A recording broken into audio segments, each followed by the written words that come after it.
In our present time, many of the gifts and faculties of the human life appear to have been atrophied, and discernment and intuition has been deeply atrophied among the human story.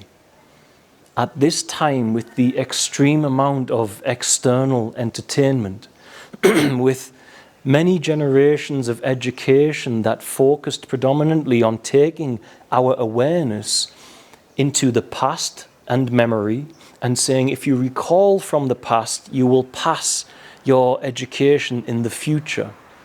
This movement of awareness from memory to future, past to future, does not allow the awareness to settle into the here, into the eternal present moment. In that eternal present moment, we give birth to the evolution of and the growth of our intuition and our discernment. Therefore, when we are in a scenario as we are today, and my own and your intuition and discernment has been atrophied due to the errors or the plans of certain parties influencing humanity, logic is a great way to pierce the guard of truth. And often the guard is something that we have made friends with, our opinion, our belief, and our attachment to those who have delivered us information, our emotion, therefore, our emotional attachment. If logic is fed into the mind of a man whose opinion and belief will stop them from listening, then logic can be enough of an anchor to keep the awareness on the topic. And so I would like to make something clear from the outset. What I am about to share can be calculated into the probability of it being chance using mathematics. If you calculate this, the probability of it being merely chance comes out at nearly 500 times more rare than you or I being struck by lightning in the next 12 months. If you give a very generous movement to eliminate bias within inside the equation, the best case scenario you can arrive at is 5 times more rare than you and I being struck by lightning. That means that what I am about to share with you is bordering on impossible to be simple coincidence. The reason that we can see things and say this is coincidence is we have a blank space when it comes to understanding the belief, the rationale, the religion of those who have extreme power and influence on the planet. And I am not talking only about presidents and world leaders. I am talking about powerful families, families like the Rothschild dynasty, who the Balfour Declaration was addressed to, that created the nation, the state of Israel. Who knows what such a powerful family that could build its own country in relationship with the UK government at the time, who among you knows what they believe? And this is where we end up with these grey areas when it comes to understanding our reality. In relation to the sacrifice of Charlie Kirk hypothesis, the notion that Charlie Kirk was a pre-planned sacrifice, not an assassination that came up due to recent political events, but a planned sacrifice that runs deeper into the plans for humanity than many have realized, to try and sculpt and mold the most valuable resource on planet Earth, human consciousness, then we must look deeply at the numerology and the symbology, is what I covered in the last video, of what these parties believe and act upon inside the world stage. 27 years ago, in 1998, a movie came out called Snake Eyes, and the headline actor of that movie was Nicolas Cage. The tagline for that movie was, "Believe everything except your eyes." Nicolas Cage is connected to the Freemasonic Society, and as with many of these Hollywood actors who become victims and puppets of the worldly wealth that is offered to them by, as Yeshua said, the God of this world.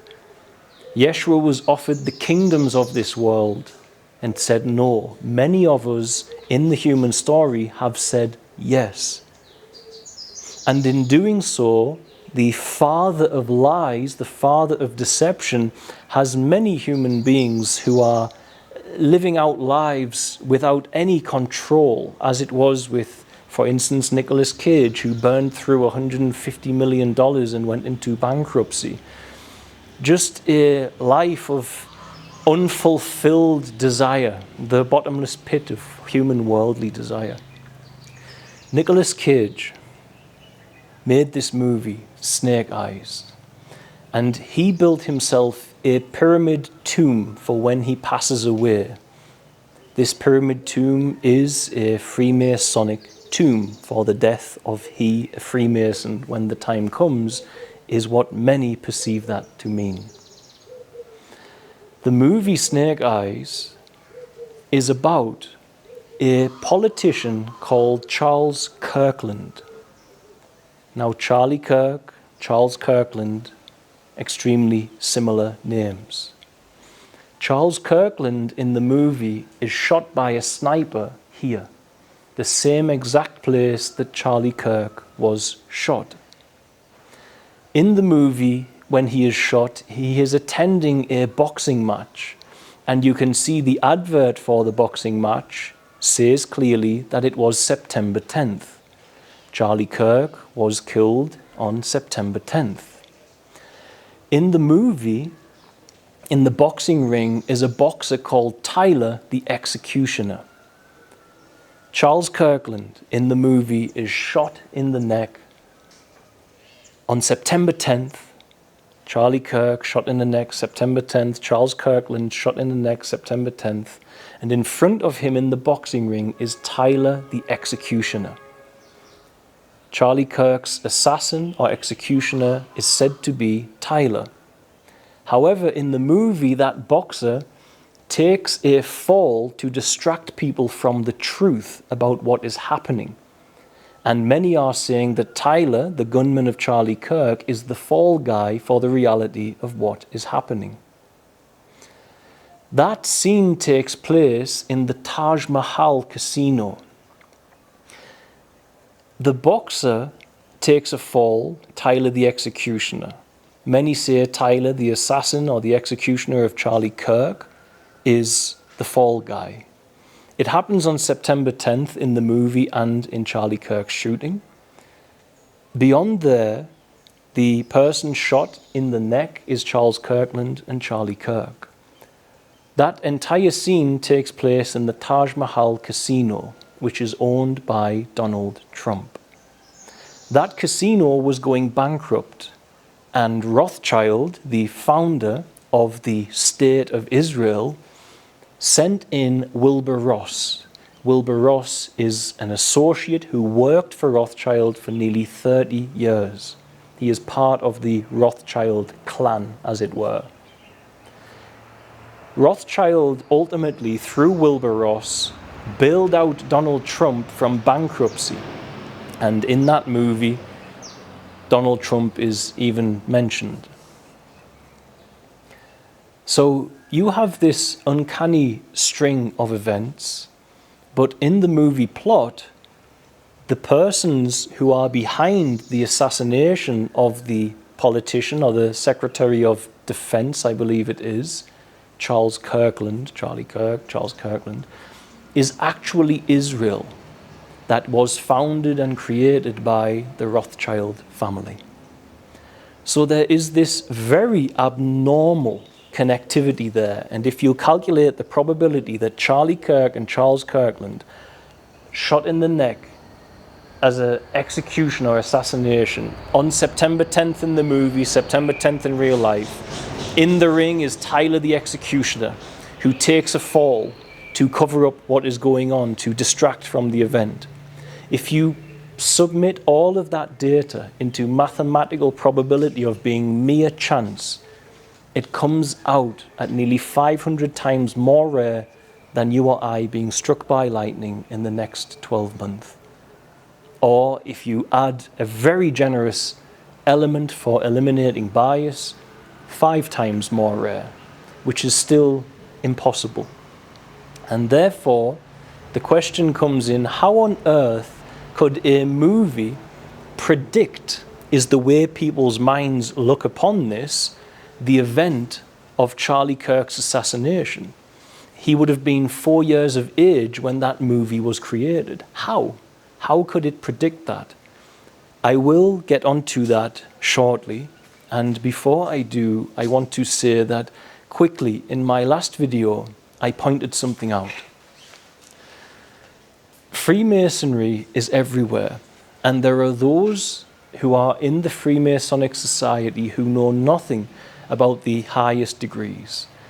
There are well-meaning institutions all around the world that are used and hijacked by these belief systems that are embracing deception, embracing the notion that the ends justify the means. That is not a falsehood. The current leading party of the UK, the Labour, their founding society was the Fabian Society, who famously were wolves and dressing from sheep's clothing. And their motto was, the ends justify the means. They are in charge of the UK. They are trying to make people take digital IDs as we speak. Problem, reaction, solution.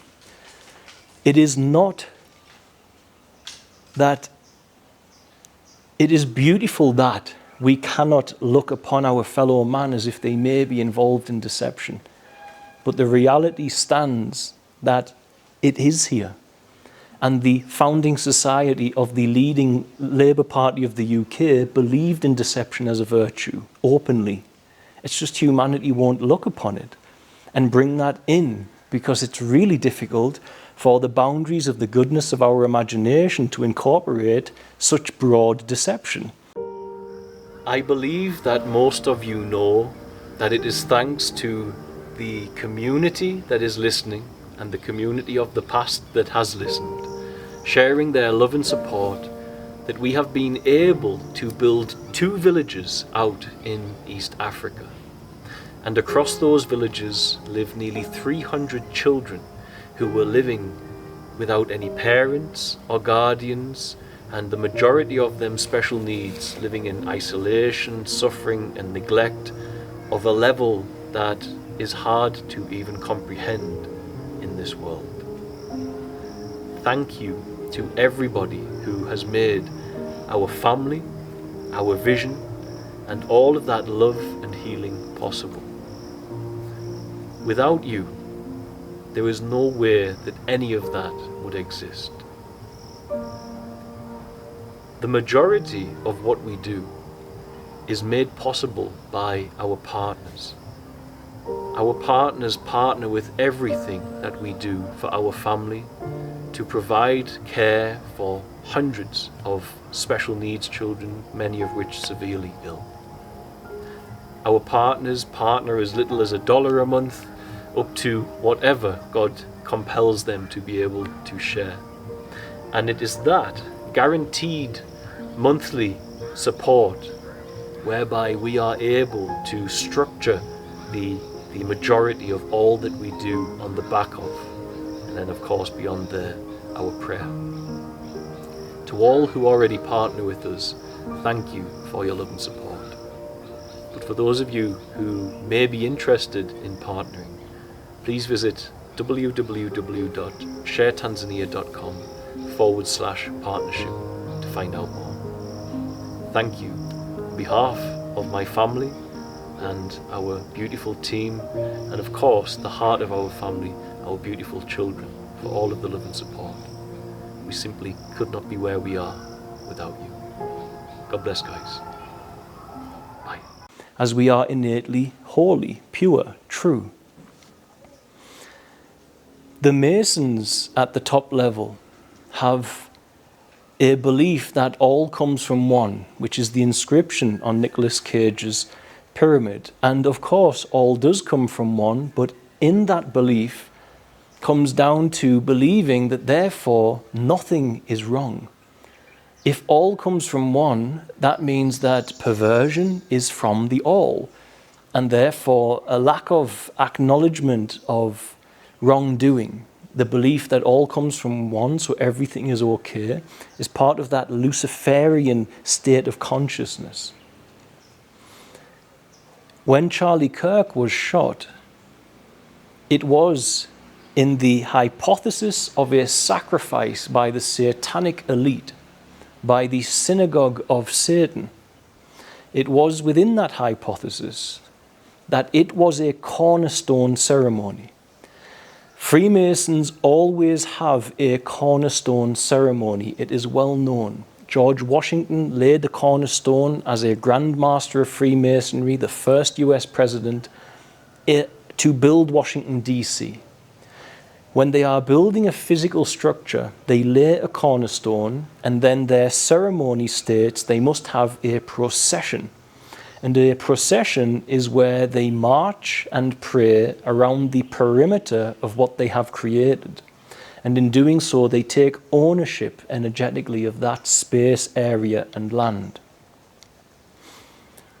That's when they are building a physical building. But what if they are building human consciousness? What if the Masons are not Masons of brick and mortar, but of perception, belief, attitude, and the animation of human intelligence? How does this look if they wish to lay a cornerstone? Well, if you calculate from the exact location that Charlie Kirk was shot to the nearest Freemasonic temple that is still owned and used by the Freemasons, and the nearest Freemasonic monument, which is called This is the Place Monument, which is established to represent the arrival of the Mormons, but the Mormon church was established by a Freemason. That is no slight on anyone who is in the Church of Latter-day Saints, but the bottom line is that that entire faith was started by a Freemason, and therefore these powers that be that believe that they can use deception as a virtue, that it's necessary and it's okay to do that, perceive that this is the place, as it was founded on the notion of the Mormon church, which was started by a Freemason, Joseph Smith, that this is a Freemasonic monument. And the Salt Lake City Temple is a still active Freemasonic temple. Calculate the shortest walking route from the place Charlie Kirk was shot to that temple and to that monument, and then do one procession, which is you arrive at the location, both in separate locations, and you walk around the perimeter one time. At the monument park, you walk around the park path, around the monument, and back again. If you do that, both will come out at 66.6 kilometers in distance by foot through a city. The probability of that, of a Christian person of significance being assassinated,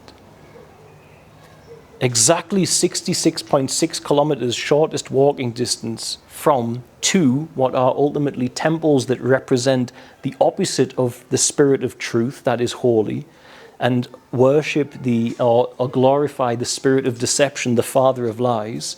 And 666 biblically is the number of the beast of the father of lies, of Satan. The probability of that is also unbelievably rare, to the degree of implausible to be chance. Therefore, we must understand, not only through discernment, but through maths and logic, that these are not coincidental notions, and this is not the verbiage of some tinfoil hat whack job. We simply do not understand the enemy. And when I say enemy, we cross over into a very unusual space, as the reality is that all of this, including what I am sharing, is a trail of breadcrumbs. And when we follow those trails, we actually play into their hands a little. Because what they want to do is keep us atrophied away from a certain state of consciousness where we have our absolute and full and wholest power in this world. Charlie Kirk professed he was Christian and followed the teachings of Yeshua. The Bible says very clearly that humans lived in Eden. A certain state of consciousness was available to us there. We were one and united with Creator, and we could hear Creator. We fell from this Eden, we can say it is Eden consciousness, or the Eden operating system of the body. We fell from there due to the interference of an external intelligence, an external sentience, represented by the snake, into what we have called the fallen state, or the knowledge of good and evil. The knowledge of good and evil consciousness or operating system, or the Eden operating system or consciousness, are the options for a human organism to live within and experience this reality before us. The knowledge of good and evil operating system is the prison that we all yearn for freedom from.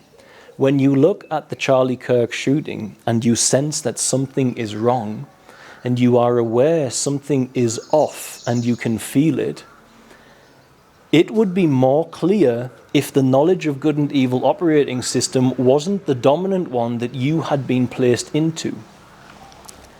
I can show you how that operating system is an absolute falsehood and will always lead to a dead end by simply pointing this out.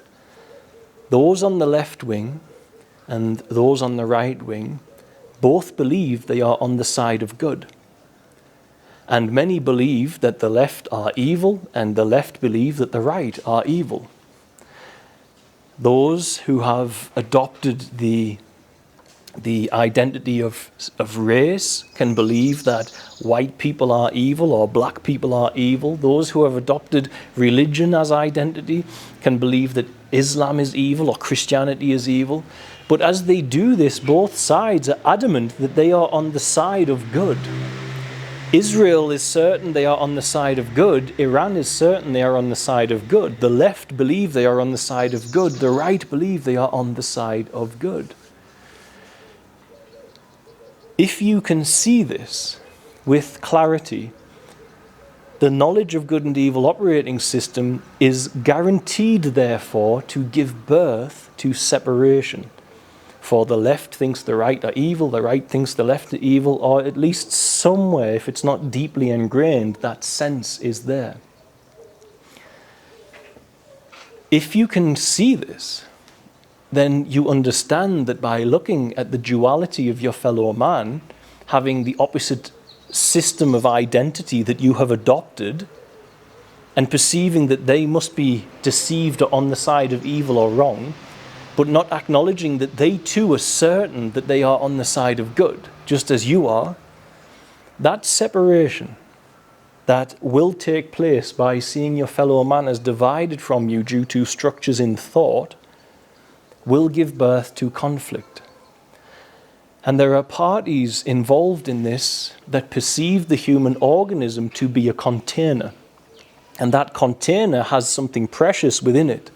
And that which is precious we can call the soul or the divine spark. And that energy is wanted. There is a reason that Yeshua spent his entire time fighting nearly demons in the Bible, casting them out, deleting the codes, let's call them program codes of our beautiful reality that were were making people sick, Yeshua would bring in a higher source and delete and write over those codes with health. Those entities that are mentioned over and over, they are not there merely for fun. They have a goal. They serve the father of lies. The father of lies wishes to be God itself.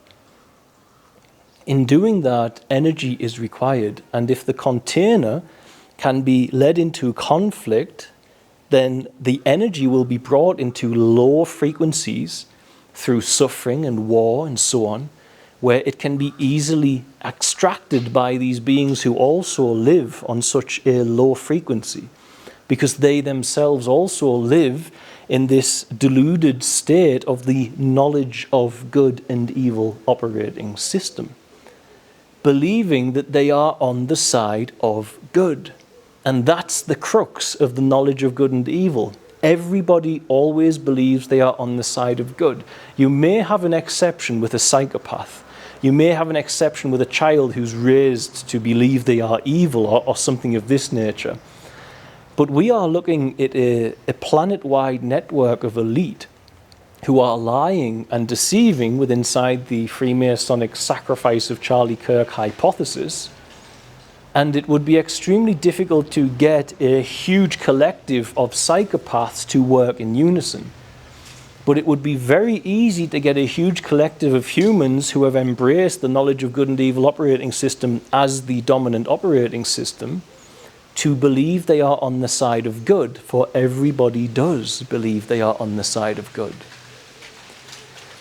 Therefore, this knowledge of good and evil fallen state is where we are needed by a party which I will explain shortly their involvement here. When the Charlie Kirk assassination sacrifice took place, therefore, the hypothesis of that would be that it sets a cornerstone, hence the two processions, which are mathematically nearly impossible to be chance, being the number of the beast, which worships deception, the father of lies. And it has triggered an immense trauma in the masses. And what has happened is that we are switching out what Yeshua taught for Christian nationalism.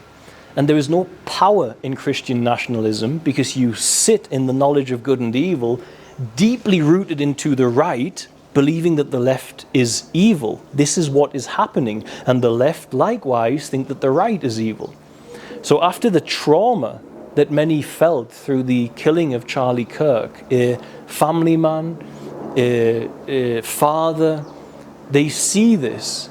And in droves, people have moved deeply in their identity. People who would have been neutral, who did not really go for political identity or of left or right, have dug their awareness deeply into the right-wing collective identity that is available with inside thought.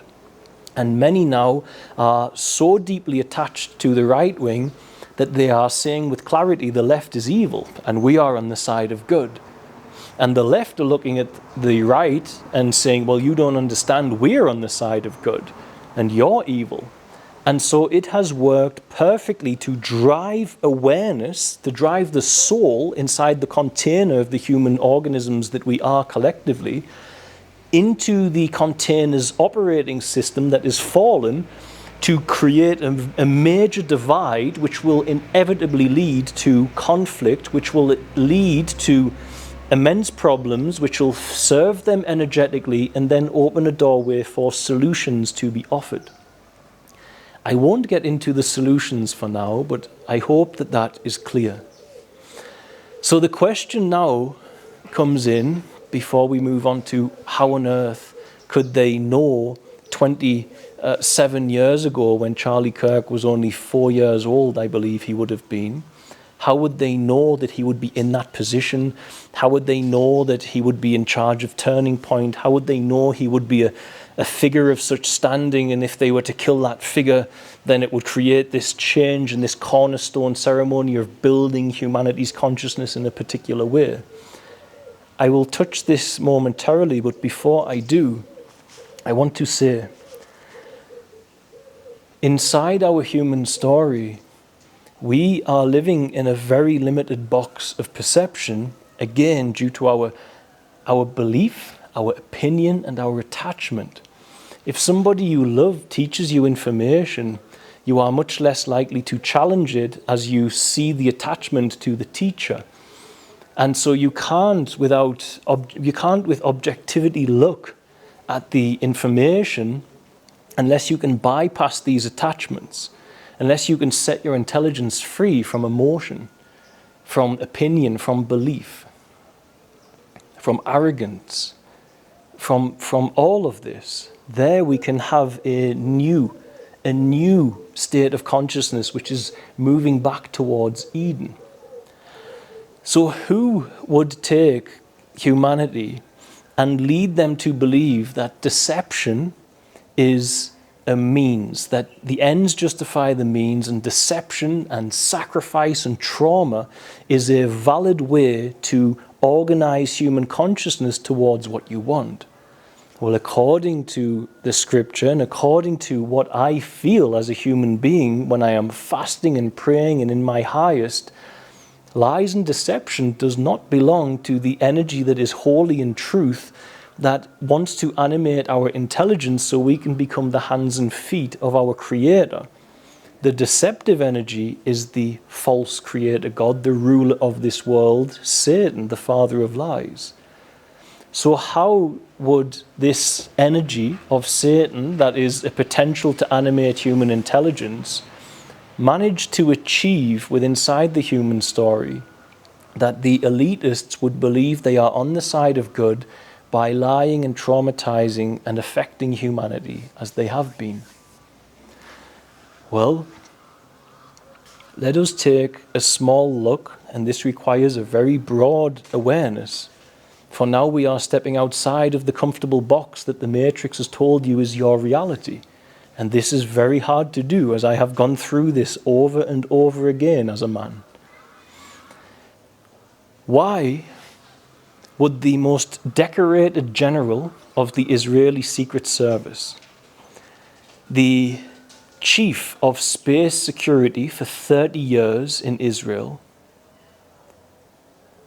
say, after retirement and approaching his winter years in his late 80s, early 90s, go public and say, I have nothing to lose anymore. I need the world to know that I, the man who was in charge of Israel's weapons program, the most decorated general of Israel's Secret Service, and the chief of Israel's space security program, need to tell the world that Israel is trading weapons with off-world sentient life. Sentient life from outside of planet Earth are trading weapons with Israel and the United States. This is not what I have said. This is the most, with the highest possible decoration as a general for the Israeli Secret Service. This is what he said, with no benefit, with zero benefit to himself. Why would a man say that?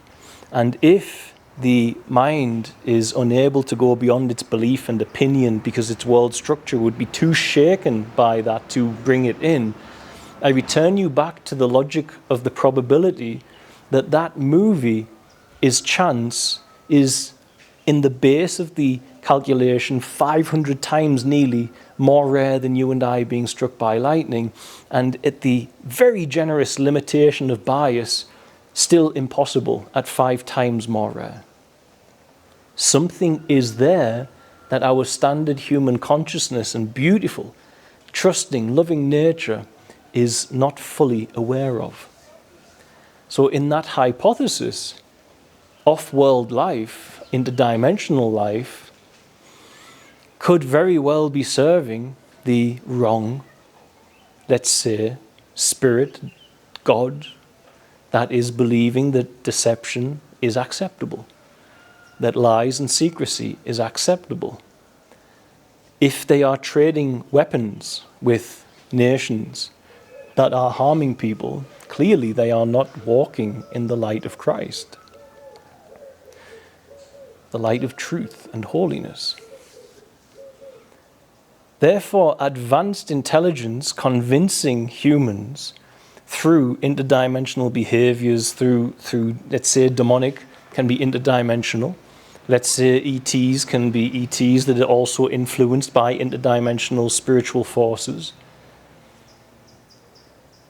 Humanity has arrived at a place where this centralized power absolutely appears to believe they are on the side of good, and therefore to sacrifice somebody, to stimulate the movement of awareness, to attach deeply into the good and evil narrative, the duality of the slave state that is the knowledge of good and evil, where the living God is not burning and animating the intelligence than the spirit that is holy, but rather our analysis. And the analysis problem is that we create an analyzer image within us and a topic of analysis outside. What we are needing in a union with the Christ, the living God, is the elimination of analysis, so that what becomes is humility or loving awareness, and it will be fleeting, it's not permanent, but in that space where we are purely loving awareness, without agenda, belief, without arrogance, it's just there, the voice comes through, and there the supernatural comes through. What we deem supernatural is likely the normal functionality of a human. There are millions, billions going to church, and Jesus said, these signs and wonders will follow those that believe. They will cast out demons, they will heal the sick. We're all relating to God in the depth that we can, but as the years have gone on doing what we do, I have seen by following the voice of God and building the world's biggest solution for special needs children in crisis, rescuing them from witch doctors and sacrifice and who knows what other horrors that I don't wish to go into, that the capacity of the organism has changed, the ability to perform things like deliverance, to see a broader bandwidth of reality, to discern what is going on inside another human organism, to discern when an organism cannot be trusted as they are burdened with unforgiveness and won't let it go, as the identity has clung to it for whatever reason. This space within us where that develops comes not through analysis and learning, it comes through attunement and learning from the Holy Spirit alone, not from thought, not from just others or from a book. It has to at some point become a living artifact, a living part of life, where you can move into the space directly with all of Creator's presence and love and you, not the idea of it, but the actuality of it. In that space, we develop the ability that the interdimensional forces cannot attach to those around us. And therefore, these breadcrumbs that we are analyzing, the gunshot coming from the other direction, potentially coming from the mic, even what I have said about this movie, they are still a crumb trail that is distracting us from the truth that our true empowerment is what they fear the most. And our true empowerment for all these pursuits are noble and must continue. These investigations must go on and they must continue. We, nevertheless, are still therefore left in a space of saying, well, that party's evil and I'm good. And instead of awakening into the true power, which is what they fear you doing above all else. So who are these beings? Well, there are those who say that there are bloodlines on the planet that have a slight genetic difference and therefore have a relationship from the ancient times of Egypt, hence the pyramid and so on, the pyramid architecture of Freemasonry up until today, that those bloodlines continue as they have a genetic abnormality. They are a slightly different human genetically within their DNA. And so they have a union with this other dimensional force or off-planet intelligence that we as normal people may not have.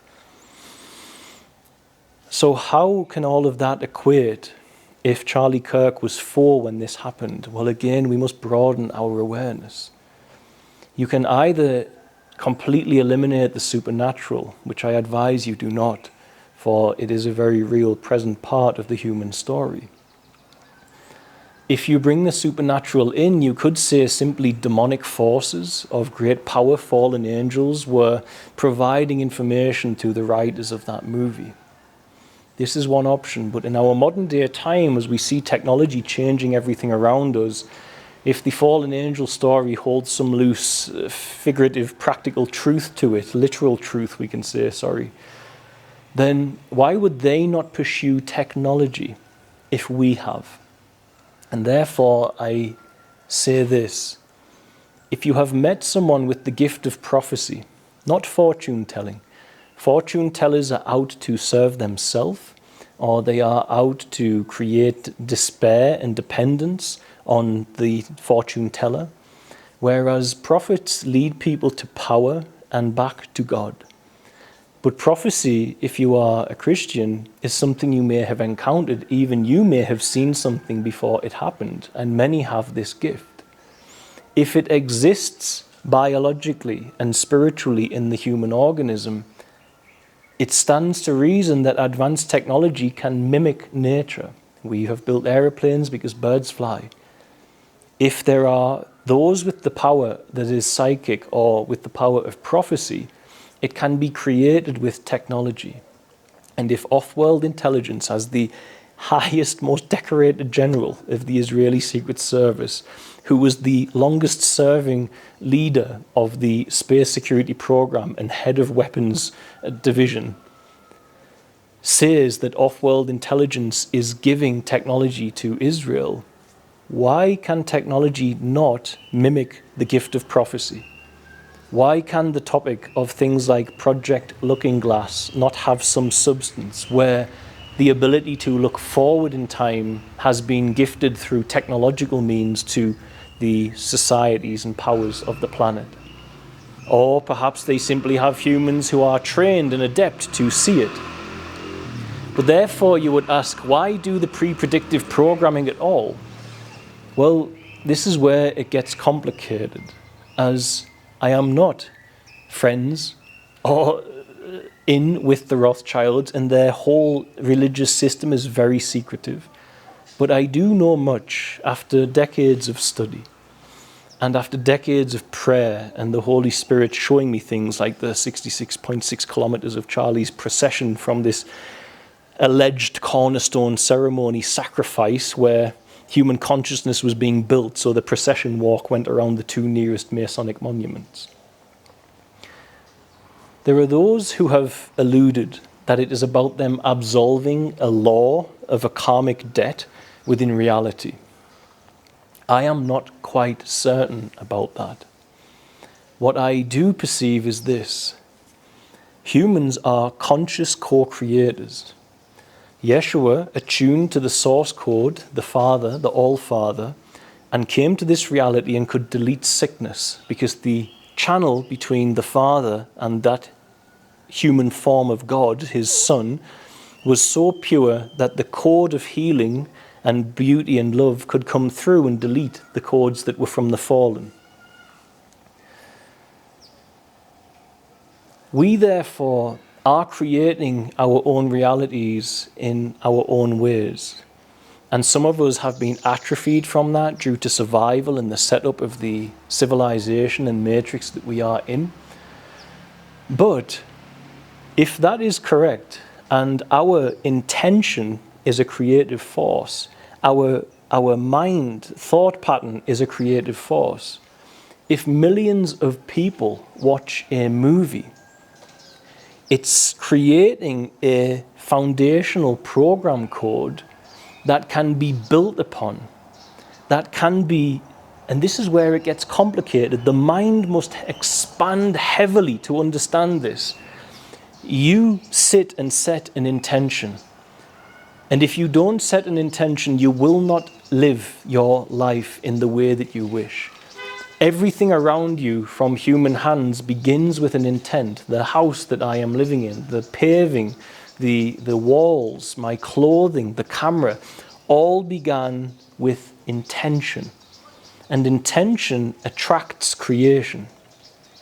If you can get millions of people to create a frequency by watching a certain storyline that is similar to one that will play out in the future, then you will have the ability and the capacity, using technologies we can't quite grasp, but with AGI and ASI in focus, you can sort of navigate how it could be done through the invisible that we are not grasping and seeing with our limited five sense bodies.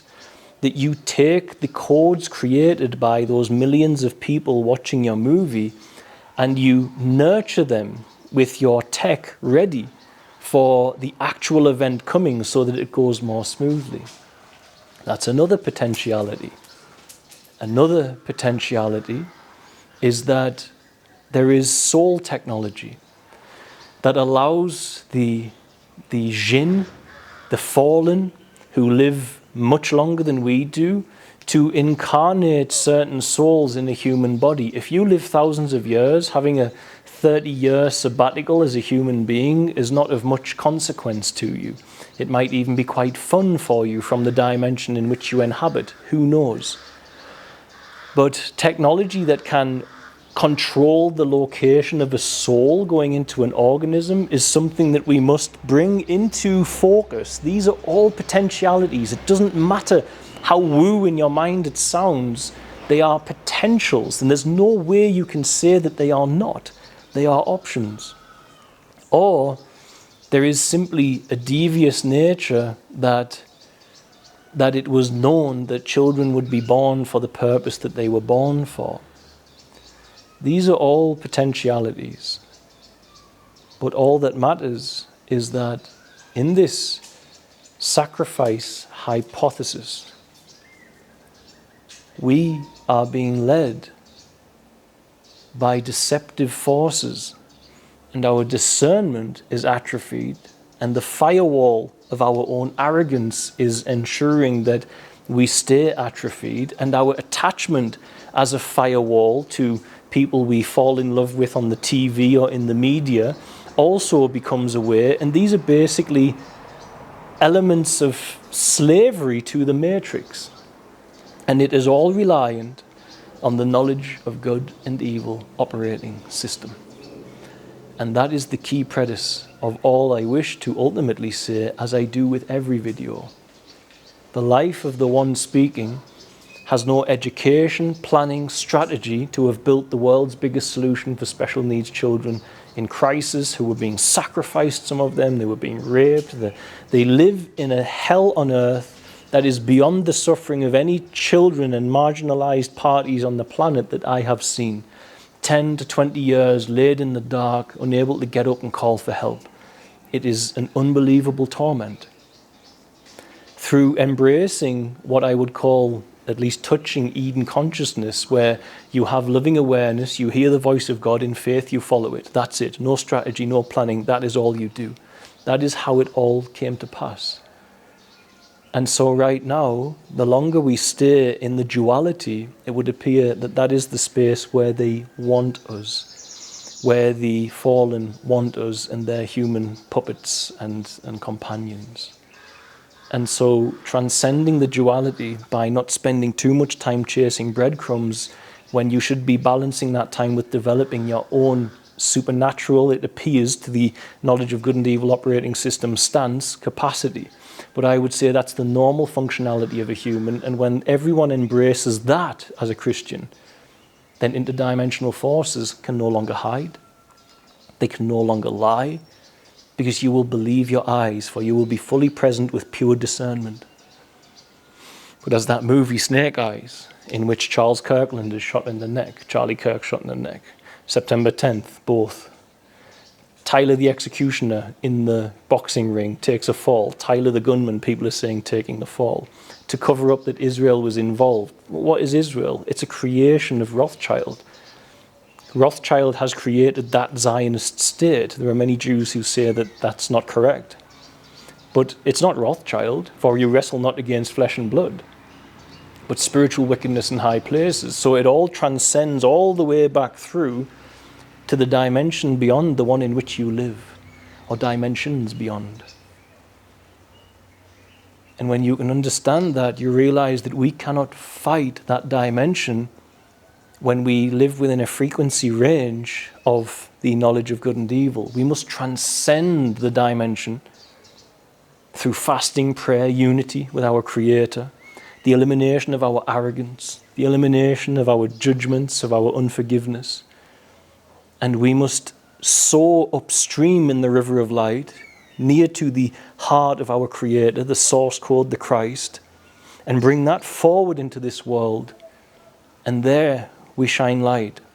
There we hand candles to the fallen, to the demonic, so they can sit in the light for a moment and remember where they were originally from before they became so distorted that in the hypothesis that I am sharing, they would sacrifice a human being, traumatize millions, simply to slam the awareness into the right-wing identity, the left-wing identity, the Christian identity, the Muslim identity, whatever it's going to be, the ethnic identities.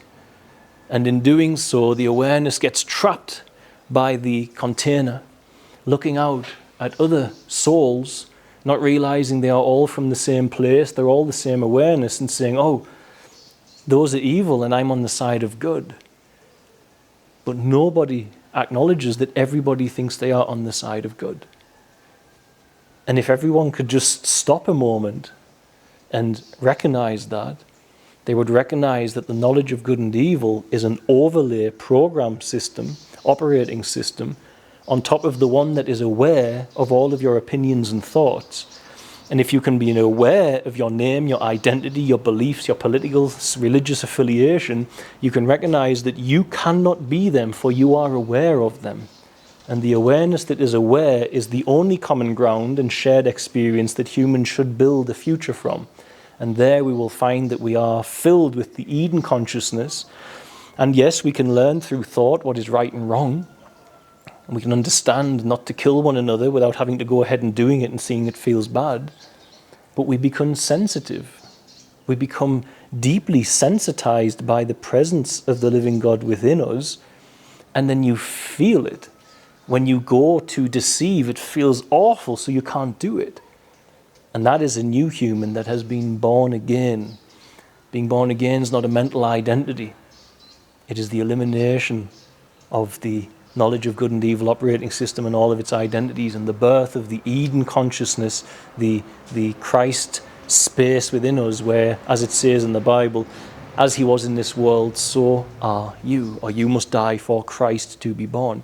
Those beautiful qualities that were represented in the life of Jesus Christ, we want to be the dominant animator of our intelligence. We don't want deception to be the dominant animator. I shall leave it there. This too shall pass, all is well, but we must come to awareness. We must be careful to understand that the breadcrumb trails, even this one, if we follow them too deeply and deem they are evil and I am good, we play straight into the trap. Yes, it's wrong to sacrifice. Yes, it's wrong to traumatize. Yes, it's wrong to lie. But let he who is without sin cast the first stone. Put all of that down, all of the knowledge of good and evil, the judgment. And as Rumi said, out beyond your ideas of wrongdoing and right doing, there is a field, and I will meet you there. You transcend the dualistic state, and you meet in Eden, where you come back and allow it to organize the reality around us and animate our intelligence, and that ensures right compassionate action. It ensures that the identity of a man can't be hijacked to bomb children. It ensures that the identity of a man can't be hijacked to murder children. It ensures it, for you stand in this lightened state in the presence of the actual Creator. And in that space you can't hurt anyone, for you feel it hurting you. For you recognize that other is self and self is other. You see that the awareness looking through your eyes and hearing the awareness animating this intelligence that's speaking here is the same awareness. And that is where we unify away from the separation and conflict that Satan is pounding humanity with. I shall leave it there. God bless you all. Bye.